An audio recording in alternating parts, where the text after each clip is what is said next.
memberikan pembekalan terhadap mahasiswa-mahasiswi yang akan melaksanakan KKN angkatan ke-59.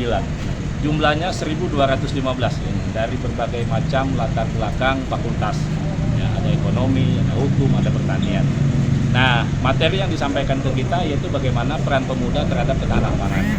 Tentu saja yang disampaikan adalah bagaimana anak-anak mahasiswa-mahasiswi ini pada saat melakukan KKN nanti itu dapat mampu mengimplementasikan program unggulan Pak Gubernur GSMP. Dan dalam kesempatan ini juga Gerakan Sosial Mandiri Pangan sangat mensupport ya LPPN Muhammadiyah di dalam menggerakkan Gerakan Sosial Mandiri Pangan. Jadi kita pun juga mensupport semua mahasiswa-mahasiswa yang akan KKN akan kita berikan bekal benih sayuran dalam bentuk saset. Ya, satu saset itu ada yang berjumlah 70 polybag, ada yang berjumlah 150, tergantung kebutuhannya.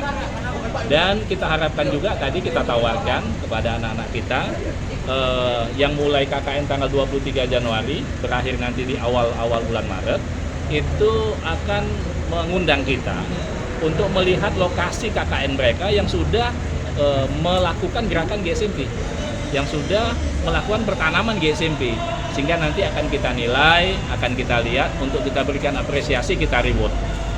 Yang pertama itu. Terus yang kedua, kita juga mengajak anak-anak mahasiswa-mahasiswa yang melakukan KKN ini bagaimana mereka berperan lebih aktif nyata dalam membantu sektor pertanian di Sumatera Selatan.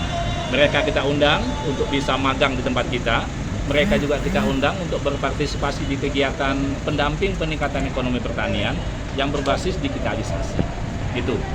Sejauh mana Pak program Sumsel Mandiri Pangan di Sumsel, Pak? Ya, Gerakan Sumsel Mandiri Pangan kita ketahui bahwa pada saat di-launching oleh Pak Gubernur di Kabupaten Lahat, dihadiri oleh 17 Bupati Wali Kota, itu sudah pada saat tanggal 2 Desember 2021. Di bulan September 2022 kemarin, itu ternyata GSMP sudah berkontribusi positif terhadap penurunan angka kemiskinan. Ya, hampir 1 poin, ya. Hampir 1%. Nah, ini memang belum pernah terjadi, sehingga dengan adanya penghargaan dari pemerintah pusat, penurunan angka kemiskinan, kita akan lebih memasifkan lagi Gerakan Sosial Mandiri Pangan yang kita tahu memang tidak mudah ya, merubah mindset dari membeli menjadi menghasilkan, konsepnya Pak Gubernur. Tapi ini kita menjadi motivasi dengan adanya reward, dengan adanya penghargaan, apalagi adanya penurunan kemiskinan di Sumatera Selatan. Mungkin ada target ke depannya, Pak? Ya. Target kita tentu saja nanti kita pantau bersama-sama